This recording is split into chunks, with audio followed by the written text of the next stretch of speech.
What I Just Done Read. Hello ladies and gentlemen, and welcome back to What I Just Done Read. My name is Max, this is my Bohemian Book Corner, and this is a book review show and recommendation show where I'll tell you about the latest book that I've read, what I think of it, a little bit of information about the author for flavour, and whether or not I think you should check it out yourselves. Today's book is going to be Hauntings and Other Fantastic Tales by Vernon Lee. First off, I do apologise, it's been a while since I've been here, but just busy with stuff. Before we have a look at the book, of course, there is just the small matter of our word of the day. The word today is actually two words, it's a bit of a phrase. I must admit, I forgot to find one for this episode, so I had to very quickly find one yesterday, and in doing a bit of a look up on archaic Victorian terms that have fallen out of common usage, I discovered mutton shunter. Mutton shunter, which appeared around 1880 and was in common usage through until about 1915, and was a derogatory term for a police constable. As I'm sure you can imagine, this was used in very much the same way that we today might say, oh shit, it's the Rozzers, or it's the pigs, or whatever like that. That's how they would have used it. And beyond that, I couldn't find out much more about the etymology of the word, or of the phrase. But yeah, so if you are writing a period piece set during that sort of 35-year period, then please make sure to use it. And because it's almost a century since it fell out of common usage, if you really want to bring it back into action, then make sure to call a copper a mutton shunter today. I'm going to caveat this episode before we start because I have really mixed feelings both about the works themselves and as I do about the author, and to a certain degree about this particular edition itself. So some of what I'm going to say during the course of this episode may feel contradictory, and that's kind of on purpose because it reflects how I've found the work itself and the works in it. I've been trying to approach it from different angles and trying to find how ultimately I feel about the work and about Vernon Lee herself. So I just wanted to state that before we begin. As I do, I'll do a little bit of a biography of the author first, and in what I'm now going to be referring to as my bullet point biography. So, Vernon Lee, which is the pseudonym of Violet Paget, who was born in October 1856 and died at the age of 78 in February 1935. Her parents were Henry Paget and Matilda Lee Hamilton, who were British expats living on the continent. She was born in France and actually spent most of her life living on the continent, predominantly in Florence, sometimes in France, a little bit in Spain, although Spain wasn't one of her favourite places, and also for a while in Germany. Much of her work was written in English, but there was also a large portion of it that was written in French and in Italian as well. She's generally accepted and recognised as being a dedicated feminist and a pacifist, going so far as to being a member of the Union of Democratic Control, which is a pacifist organisation during World War I. Her kind of rather staunch stance about that during the First World War has been cited before as one of the reasons for the dwindling popularity of her work.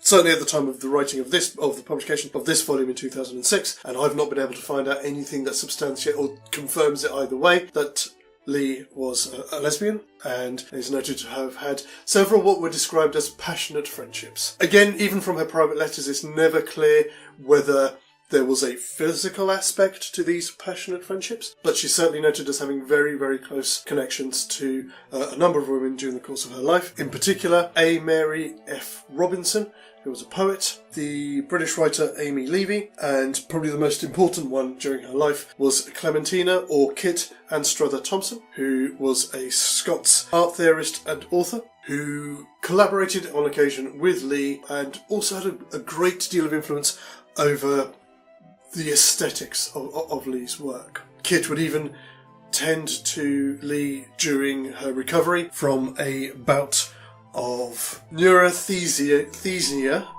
which today we would call chronic fatigue syndrome. easier. Again, one word, but now we need three to do the same job, which was in the early 1880s. No, 1890s, excuse me. Vernon Lee was the half-sister of the English poet Eugene Lee Hamilton, and while her first properly documented appearance on the literary scene was one of her essays published in 1880, her first actual publication was 10 years earlier when she was 14, which was in a Swiss magazine called La Famille, and was a short article entitled Les Aventures d'une pièce de monnaie, which would translate to The Adventures of a Coin. I don't know whether that is still extant, but I'm curious, just from the title. I would be interested in reading it. During her life, she would become associated and acquainted with more than her fair share of the leading lights of the arts world at the time, including, but not limited to, the likes of William Morris, members of the Pre-Raphaelite Brotherhood, Oscar Wilde, George Bernard Shaw, and certainly later in her life, she had a long-lasting friendship with both Henry James and H.G. Wells. In fact, critics and summaries of Lee's work and of her life, certainly posthumously, but a lot of her detractors in particular would cite that she was more known for the people that she knew rather than what she did, which I think is... We'll come on to this a bit more in a minute, but I think that's a little bit glib. I don't think that's really fair to her. To add to that list, also in 1881, the American portrait painter John Sargent Singer created a portrait of Lee, which I'll put here somewhere, which I did find when I first saw this. It did make me chuckle because it's kind of like the template to how a lot of entertainment might present the kind of stereotypical old world feminist, which is kind of curious. She chose a male pseudonym to publish her work under. The Lee part of the name was from the name of her mother's first husband, James Lee Hamilton, who passed away in 1852. The reason for this, as it notes, and I'll quote directly from the introduction here, in her own words, as she noted in 1878, "No one reads a woman's writing on art, history or aesthetics with anything but mitigated contempt." Aside from being a writer of supernatural fiction, she was also an essayist on a range of subjects, from art, history, geography. Her travel writing, if you like, and her geographical essays in particular, tended to focus more on the effects that certain locales would have on the psyche. And she wrote extensively about her travels, as I mentioned already, throughout Western Europe. What's interesting about that is that when you look at these, and there is an example of one of these in the appendices in this volume, you can very definitely say that Vernon Lee was one of the progenitors of what we would now call today's psychogeography. She was also considered possibly one of the only official disciples of a similar member, a leading light in the aesthetic movement in the late Victorian period, Walter Pater, who again would have a big influence on her work, insofar as one of the stories in this volume, Dionea, is heavily influenced and inspired by Pater's work, Gods in Exile, which takes the idea that the ancient pantheon of gods, having been vanquished, if you like, by Christendom, have had to find a space for themselves in the real world. Not surprisingly, I should imagine is also the inspiration for other things. For example, the series American Gods is probably inspired by Pater's work. But that would be for another time if I ever read any of his stuff. So, looking at the blurb from the book, there is a lot of it. I'm not going to go through all of it. I will just have a look at what it says down the bottom here, and maybe one of the quotes. Vernon Lee writes in her preface to Hauntings, "My ghosts are what you call spurious ghosts, of whom I can affirm only one thing, that they haunted certain brains and have haunted, amongst others, my own." First published in 1890, Lee's most famous volume of supernatural tales occupies a special place in the literature of the fantastic for its treatment of the femme fatale and the allure of the past, along with the themes of thwarted artistic creativity and psychological obsession. This collection, which includes the 4 stories originally published in Hauntings and 3 others, enables the reader to consider Lee's work from its subtle redefinitions of gender and sexuality during the Victorian fin de siècle. The appendices, which include extensive excerpts from writings by Lee's predecessors and peers, including Algernon Charles Swinburne, Walter Pater, and Lee's brother Eugene Lee Hamilton, allow the reader to see how Lee takes on the themes and preoccupations of the late Victorian period but adapts them to her own purposes. And again, as I said, just from one of the quotes from one of the patrons, if you like, of the book, ghosts don't exist. They are experienced. Starting from this observation, later echoed by Freud, the liminal late 19th century, early 20th century figure Vernon Lee became the first member of the modern supernatural tale. Lee's masterpiece Hauntings returns to life with additional stories in a first-rate edition by Broadview Press, with valuable contextual materials provided by Catherine Maxwell and Patricia Pullman. Let the work of seduction begin. And that's a quote by Richard de la Mora of Trent University. Have you been doing things you're not telling me about? This particular edition contains 7 of Lee's works, the 4 stories that originally appeared in Hauntings in 1890. Then there are 2 from her later collection of work from 1904, taken from Pope Jacinth and Other Fantastic Stories, and also final story from a collection which was published under the name For Maurice, which is a reference to one of her friends, Maurice Baring. Yes, of the Baring Banks. The Baring Bank dynasty. That appeared in 1927, but the story was originally written in French and had appeared in 1896. There should be a list of them on screen now. The 4 stories from Hauntings were mostly written in the late 1890s, mostly around 1896, 1897. I must admit, I've always really liked these kind of collections that take examples of a writer's work from different points in their career. I always find those fascinating because it allows you as a reader to see the kind of shifts and evolution in the writer's style, in the writer's point of view and intent, and that is certainly true here with the works that appear in Hauntings. I think the first thing I have to say about it, really more than anything, is that the stories are all extremely, extremely well written, and they, should I say, really do epitomise the concept of a page-turner. There was never any point when I was reading these where I thought, oh my god, I'm never going to get through this. They really do hold your attention. It's very clear from reading them that Vernon Lee was highly intelligent, was extremely well read, had a commanding understanding of classical literature, classical history. What little research I managed to do beyond some of the stuff that's contained in the volume itself, I couldn't really find out much about her educational background, but whatever it was, she clearly put it to good use. So much so that this particular edition is peppered for the benefit of the modern reader with footnotes to explain a lot of the references that she makes, both again to classical literature, to historical figures both from the medieval and the ancient world, which is interesting. I think my first thought about that was, yeah, that kind of shows the sorry state of modern education, that you need to include footnotes in there just to explain half of this stuff away. My other thought initially when I kind of started into the book, when I was looking at that, I was like, oh my god, there are so many footnotes.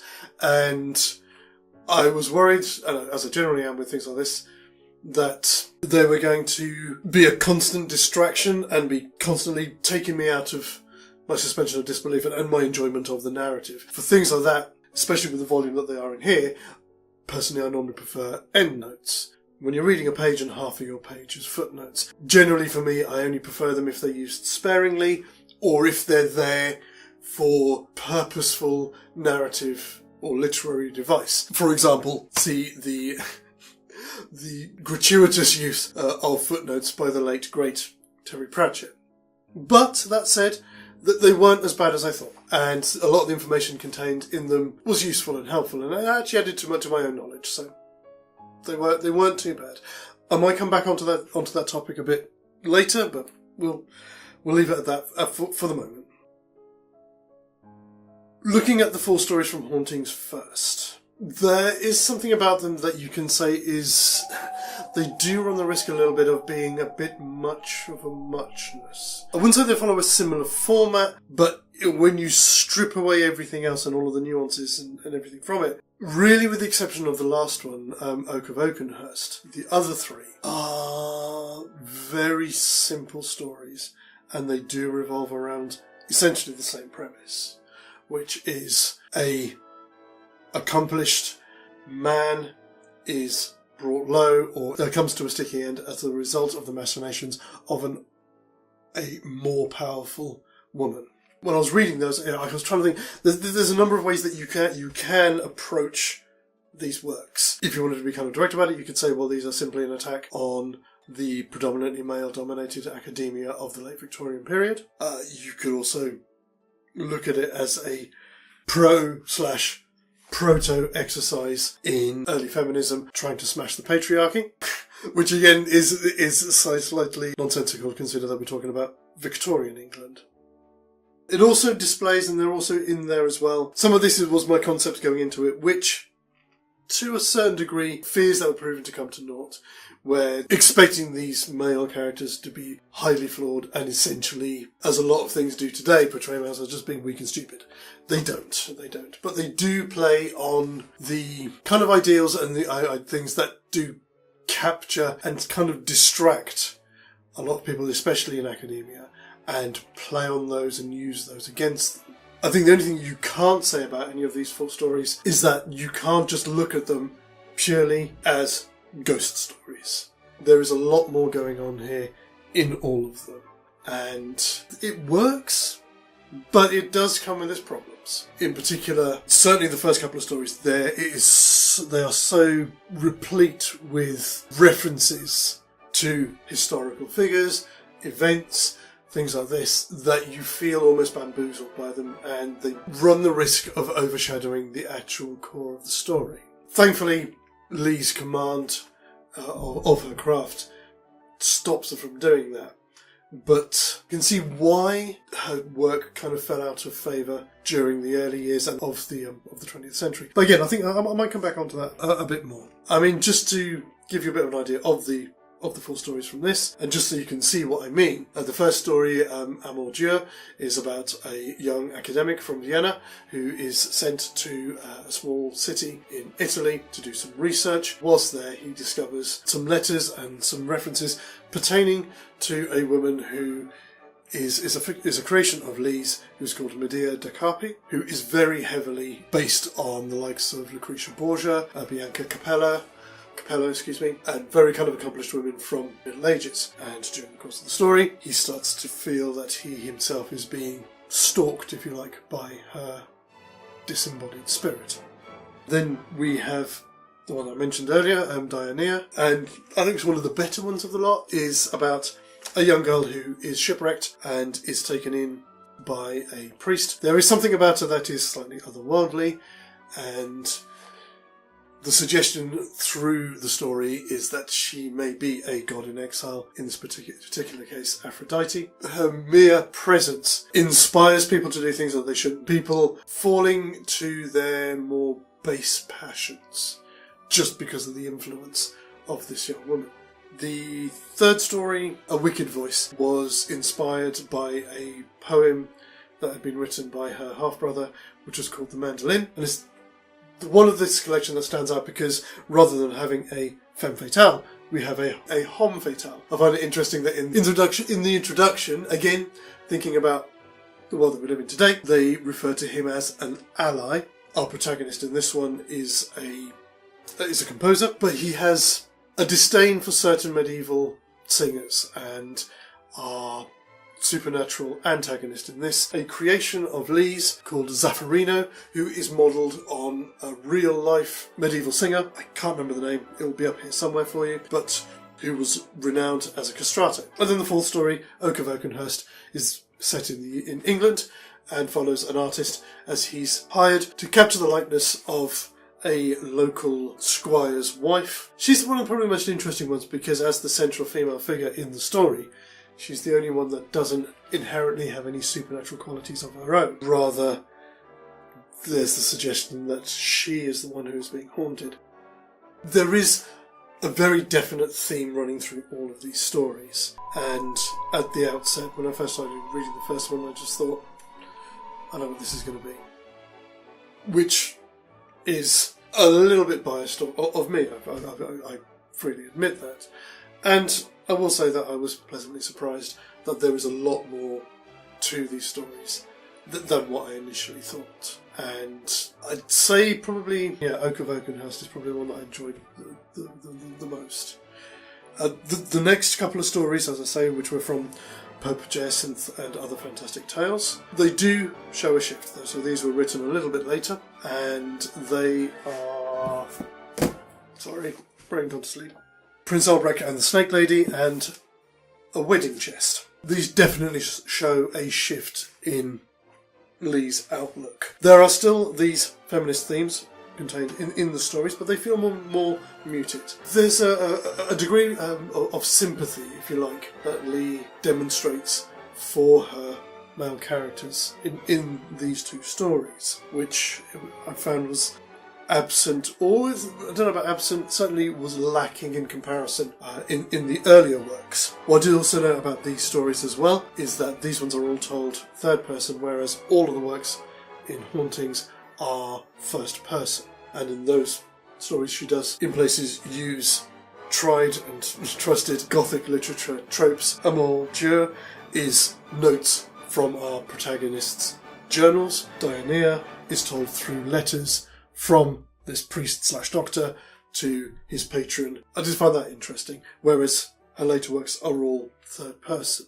Prince Albrecht and the Snake Lady follows the adventures of a young prince in a fictitious region of Italy who is sent away, banished in exile to an old ruined castle where he encounters a grass snake and also encounters his godmother, who appears to him, and follows it on from there. And I thought that was really good. It's probably the longest of the stories in the work, and I did really enjoy that one.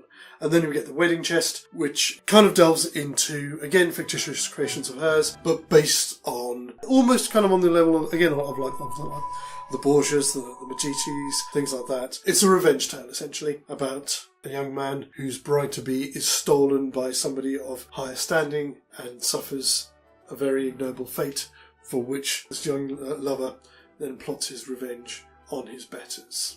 And then we get the last story, The Virgin of the Seven Daggers, which is Lee's take on that most famous of fictitious Lotharios, Don Juan. Lee's treatment of him, rather than making him kind of rose-tinted and romanticising his activities, here he's very much portrayed as a bully and a ruffian, a rake and a murderer, and at one point even a diabolist. It does feel in parts a bit like a deconstruction of the myth of Don Juan. I mean, I don't know.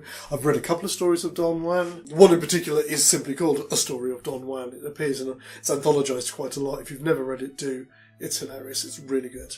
Lee is pretty good at doing it, is turning these things on their head. And as the story develops, it becomes more and more existential. And that's where Lee really gets into her stride. And it goes somewhere where I wasn't expecting it to go, and it's actually really, really good.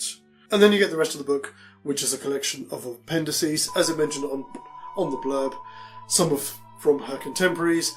There's a couple of poems from the lady I mentioned before, A. Mary F. Robinson, that's it. As well as a couple of essays of her own. The last one, Leaving Venice, which is interesting. And again, that really shows what I was saying earlier about her approach to kind of travel writing being more psychogeographical in nature than just purely a travelogue, if you like. And then the other one, which I think is one of the best things in this volume overall, is Faustus and Helena, Notes on the Supernatural in Art.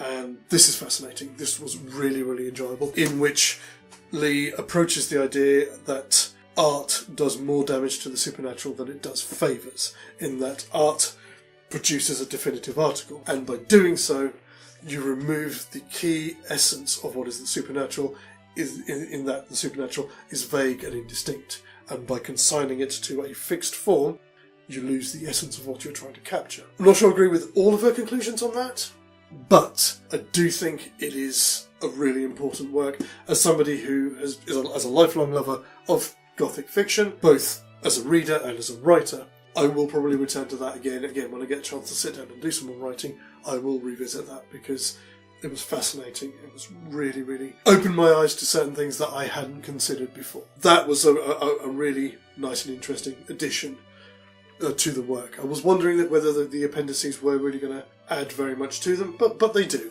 And certainly those other ones as well, they do show works that she would have been aware of and that she probably drew inspiration from for the stories that appear in the book.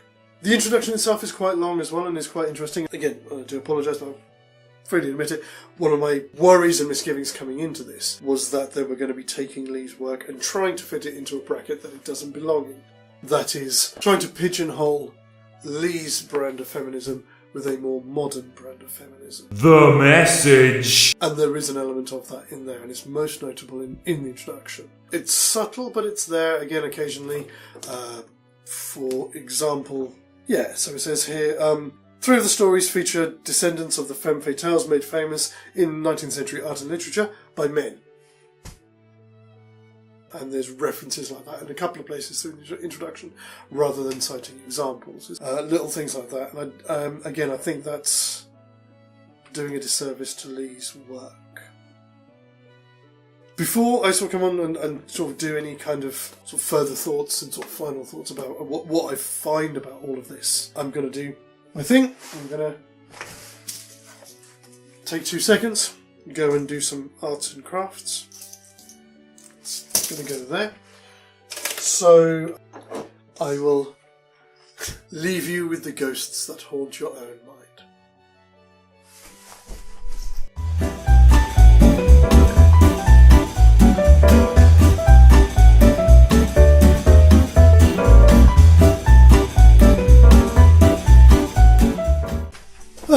Right.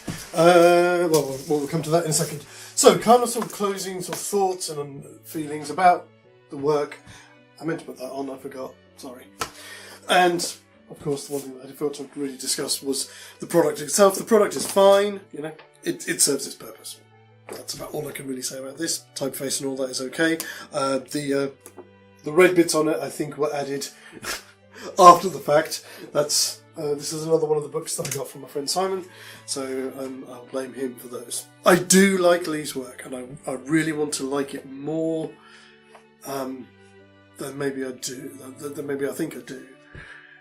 They present something different. They certainly add something to the genre of supernatural fiction. There is a lot going on there, and this concept, as it mentions on the blurb on the back, that her ghosts are more psychological than just purely supernatural, that they work on various levels, it is an interesting approach to take. My problem with them, though, and it's something, and it's a point that, you know, they talk about the fact that Lee's work kind of fell out of favour and fell almost into obscurity during the 20th century. I mean, some of that is partially Lee's fault herself. Before her death, she, in one of her correspondences to one of her friends and to her executor, she stated that my life is my own, it doesn't belong to anybody else. And in her will, she requested that certainly her private letters and things like this were not published until at least 1980, which is why it's only been since the 80s that there's been more interest in her works. Just to touch on something that I mentioned earlier, and again this touches on a couple of things because it comes back to what I was saying about footnotes as well, is I think that's the core problem with trying to sell Lee's work to a mass audience. It is niche. She uses so many classical references that the only way you can really publish her work is in something like this.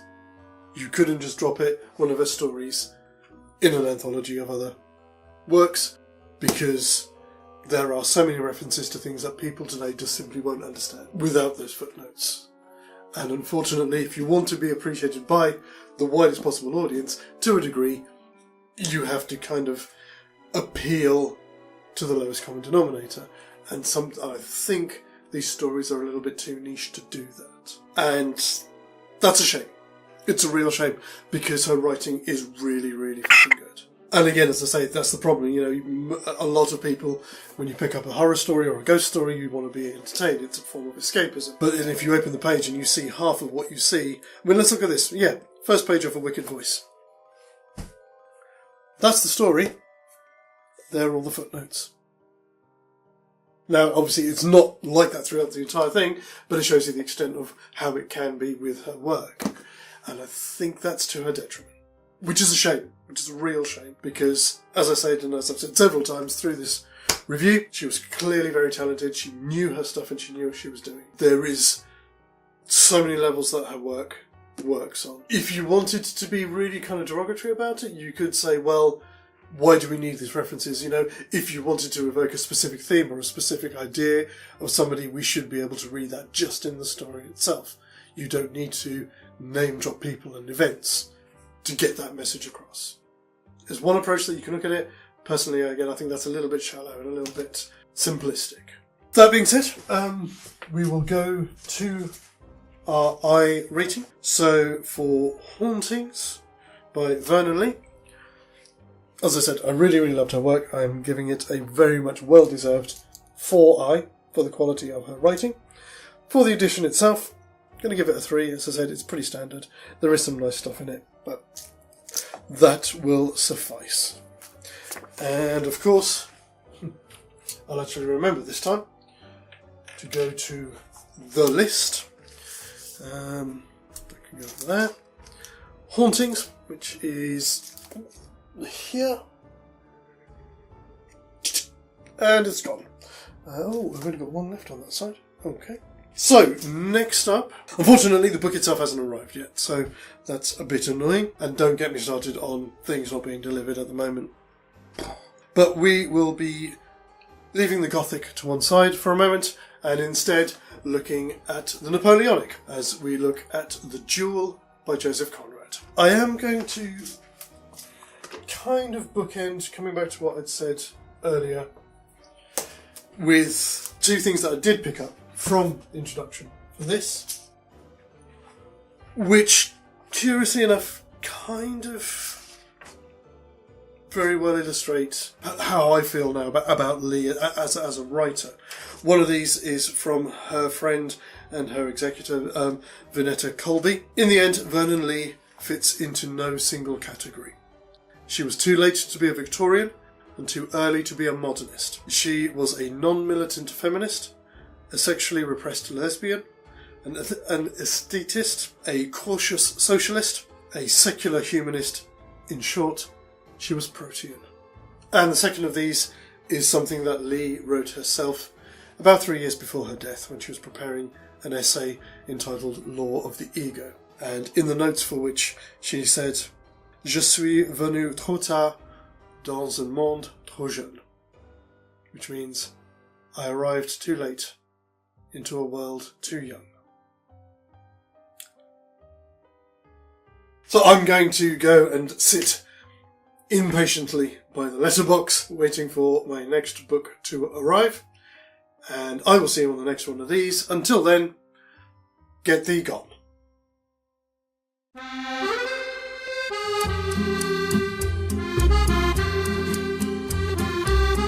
So, stop